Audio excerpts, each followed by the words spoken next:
Hi friends, welcome to my channel Deepa Hadimani tellers. ఇవాళ నేనైతే ఒక కొత్త హ్యాండ్ డిజైన్ అయితే చూపించబోతున్నానండి. ముందుగా మనమైతే మామూలు హ్యాండ్ ఎలా కట్ చేస్తామో అలాగైతే కట్ చేసేసుకోవాలి. నేనైతే 7 ఇంచుల పొడవుతో హ్యాండ్ లెంత్ అయితే తీసుకున్నానండి. మనకు హ్యాండ్ డౌన్ వచ్చేసి నేను 3.5 ఇంచులు అయితే తీసేసుకున్నాను. చూసారా, ఇది మామూలు హ్యాండ్ కట్ చేసుకునేలాగానే కట్ చేసేసుకోవాలి. ఇప్పుడు మనము ఈ హ్యాండ్కి ఎక్స్ట్రా 7 ఇంచెస్ అయితే క్లాత్ తీసుకోవాలండి. మనకు అంచులు మనకు ఆపోజిట్గా పెట్టుకొని ఫోల్డింగ్ మన సైడ్ వచ్చేలాగా పెట్టేసుకోవాలి. చూసారా, ఇక్కడైతే నేను 7 ఇంచుల మార్కింగ్తో 7 ఇంచుల వెడల్పుతో అయితే ఒక మార్క్ చేస్తున్నాను చూడండి, అర్థం అవ్వడం కోసము. ఇప్పుడు మనకు మధ్యలో ఫోల్డింగ్ వచ్చి ఉంటుంది కదా, అక్కడ కింద పైన ఒక కట్ పెట్టేసేయండి. ఇలాగైతే కట్ పెట్టేసుకోవాలి. మన వైపుకే ఫోల్డింగ్ వచ్చేలాగా పెట్టుకోండి. అలాగైతేనే హ్యాండ్ డిజైన్ కరెక్ట్గా వస్తుంది.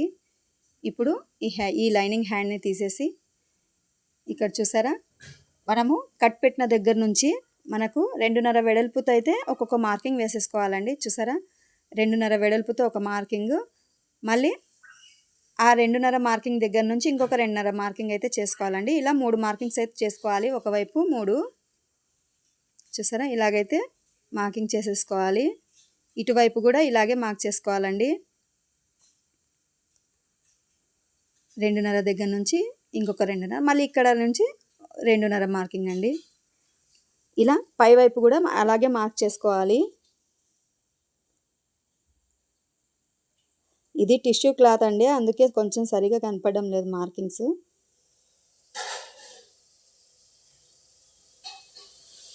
చూసారా,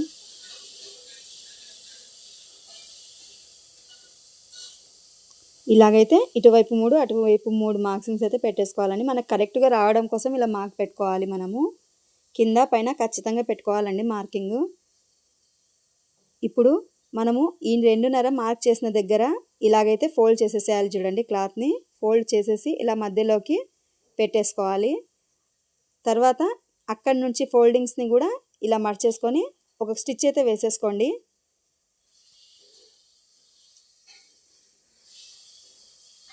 రఫ్ చేసుకోవాలండి కొంచెం బాగా.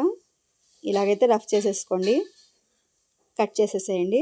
ఇప్పుడు ఫోల్డింగ్ అలాగే పెట్టేసుకొని మధ్యలోనికే వచ్చేలాగా ఫోల్డింగ్ పెట్టేసుకోవాలి చూడండి. వీడియోని స్కిప్ చేయకుండా చూడండి, మీకు బాగా అర్థమవుతుంది. స్కిప్ చేస్తే అర్థం అవ్వదండి ఈ డిజైను. ఇప్పుడు పై నుండి 2 ఇంచుల దగ్గరికి అయితే ఒక మార్కింగ్ చేసుకున్నాను చూడండి. ఇలాగైతే పెట్టేసుకొని పైన రఫ్ చేసుకోవాలండి 2 ఇంచుల మార్కింగ్ దగ్గర. చూసారా, నేనైతే 2 ఇంచుల దగ్గర అయితే ఒక మార్క్ చేశాను కదా. ఇక్కడ ఇలా పట్టేసుకొని 2 హ్యాండ్స్తో ఇలాగైతే పట్టేసుకొని దగ్గరగా క్లాత్ వచ్చేలాగా పెట్టుకొని ఇలాగైతే రఫ్ చేసేసుకోండి.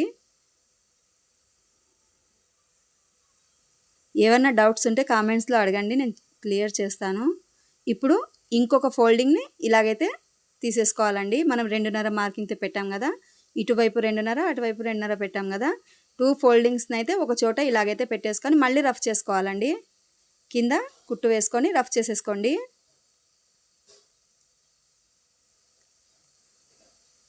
కొంచెం నిదానంగా చూస్తే డిజైన్ అర్థం అవుతుందండి. నేను ఇంతకుముందు ఒకరికి కుట్టాను, ఇలా బాగా అనిపిస్తుందని మళ్ళీ ఇంకొకరు కూడా అలాగే కుట్టించుకున్నారు. ఇప్పుడు పైన ఫస్ట్ టైం 2 ఇంచెస్కి పెట్టాం కదండి. ఇప్పుడు ఈ ఫ్రిల్ కోసం అయితే పైన నుండి 4 ఇంచెస్ దగ్గర అయితే మార్క్ చేసేసుకోవాలి మనము. లేదంటే ఈ 2 పెట్టాం కదా, అక్కడ నుండి 2 ఇంచులకైతే ఒక మార్క్ చేసేసుకోండి.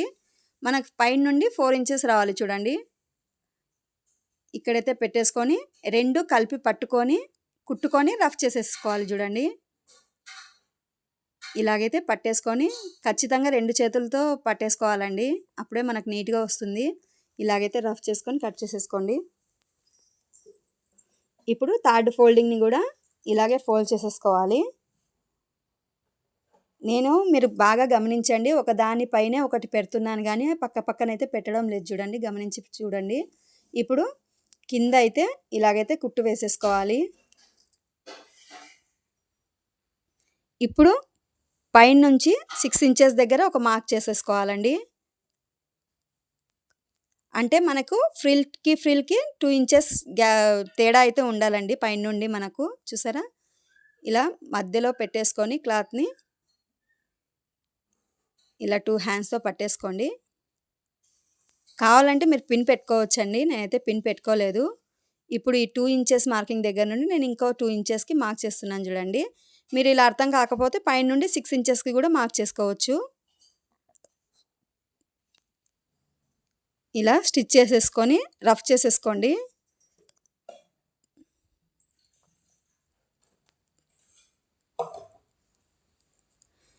ఇప్పుడు పైన చూడండి.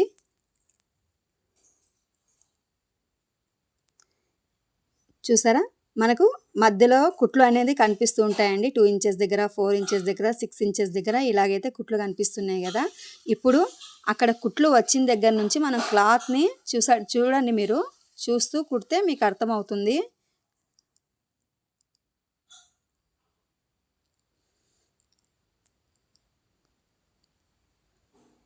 ఇప్పుడు మనకు ఫ్రిల్ వచ్చింటుంది గదా! ఆ ఫ్రిల్‌ని సమానంగా పట్టేసుకొని ఇలా రివర్స్‌లో తిప్పేసేయండి. ఇలాగైతే రివర్స్‌లో తిప్పేసుకోవాలి. కొంచెం కిందకి రఫ్ చేసేసుకోవాలండి. ఇప్పుడు ప్రతి ఫ్రిల్‌ని గూడా ఇలా రివర్స్‌లో అయితే తిప్పేసి స్టిచ్ చేసేసుకోవాలి చూడండి.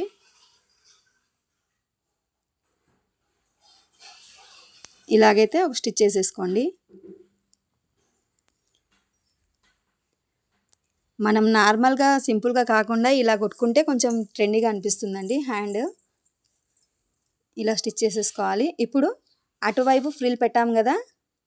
అటువైపు కూడా మనము కింది నుండి ఇలాగైతే కొంచెం రఫ్ చేసుకుంటున్నానండి. క్లాత్ ఇది టిష్యూ క్లాత్ కాబట్టి మనకు కొంచెం డిజైన్ సరిగ్గా కనపడడం లేదు. అదే వేరే క్లాత్ అయితే బాగా కనిపిస్తుందండి. ఇప్పుడు ఇక్కడ ఫ్రిల్‌ని ఇలా రివర్స్ చేసేసుకోండి. సెకండ్ ఫ్రిల్‌ని కూడా ఇలా రివర్స్ చేసేసుకోవాలి. మీకు కావాలంటే పిన్నీస్‌లు పెట్టుకొని కూడా స్టిచ్ చేసేసుకోవచ్చండి. ఈజీగా ఉంటుంది. ఇలాగైతే రివర్స్‌లో పెట్టేసుకొని ఒక స్టిచ్ చేసేసుకోవాలి.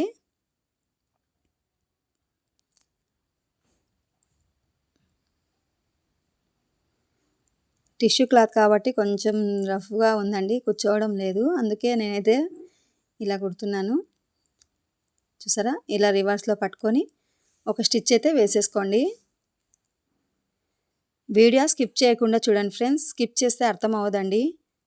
ఇప్పుడు మనము లైనింగ్‌ని అయితే జాయింట్ చేసేసేయాలి.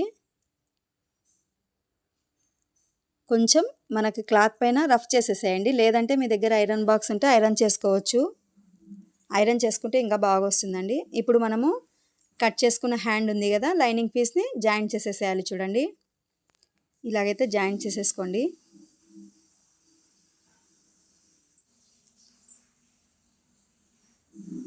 ఇలా నీట్‌గా జాయింట్ చేసేసుకోవాలి.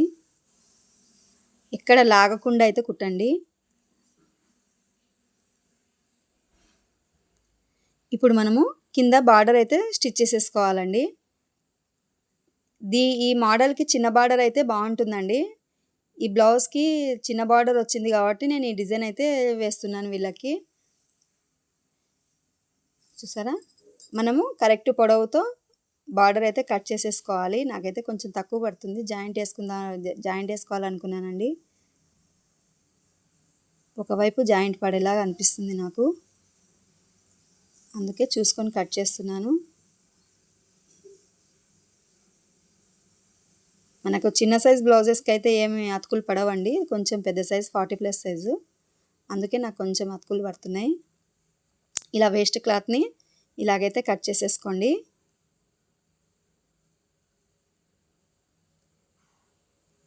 మీరు ఒకసారి ట్రై చేసి చూడండి. మీకే తెలుస్తుంది డిజైన్ ఎలా వస్తుందో.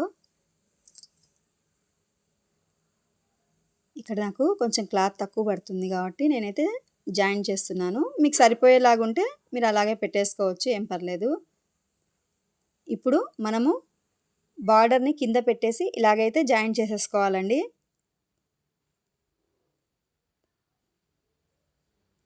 నేను సీదాకి పెట్టాను చూడండి బార్డరు.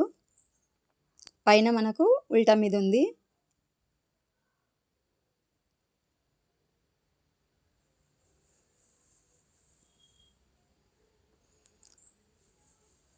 ఇలా కింద బార్డర్ పెట్టేసి ఇలా స్టిచ్ చేసేసుకొని మనము పైనికి తిప్పేసుకోవాలండి.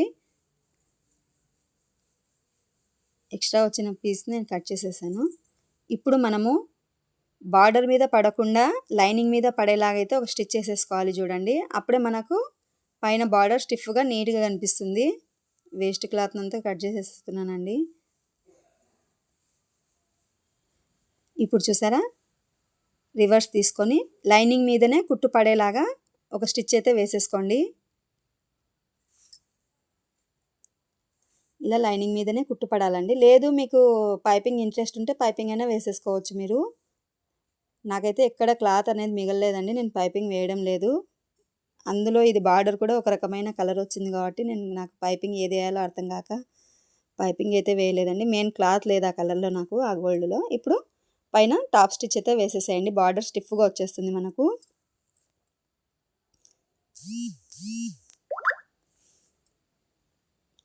ఇక్కడ పట్టి దగ్గర ఫోల్డ్ చేసేసి ఇలాగైతే స్టిచ్ చేసేసుకోవాలి. సమానంగా ఫోల్డ్ చేసేసుకోండి.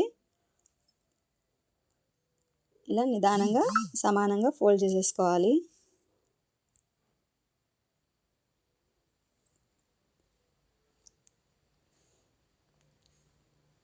ఒక్కసారి మనకు మెథడ్ అర్థమైతే ఈజీగా ఉందండి హ్యాండ్ డిజైన్ అయితే.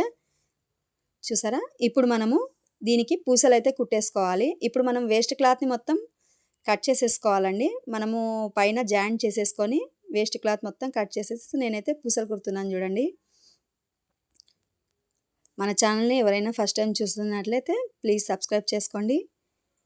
వీడియో నచ్చితే లైక్ ఇవ్వండి ఫ్రెండ్స్. ఇలాగైతే 3 పూసలు అయితే కుట్టేస్తున్నాను చూడండి. ఫినిషింగ్ చాలా బాగుంటుందండి. Thanks for watching friends.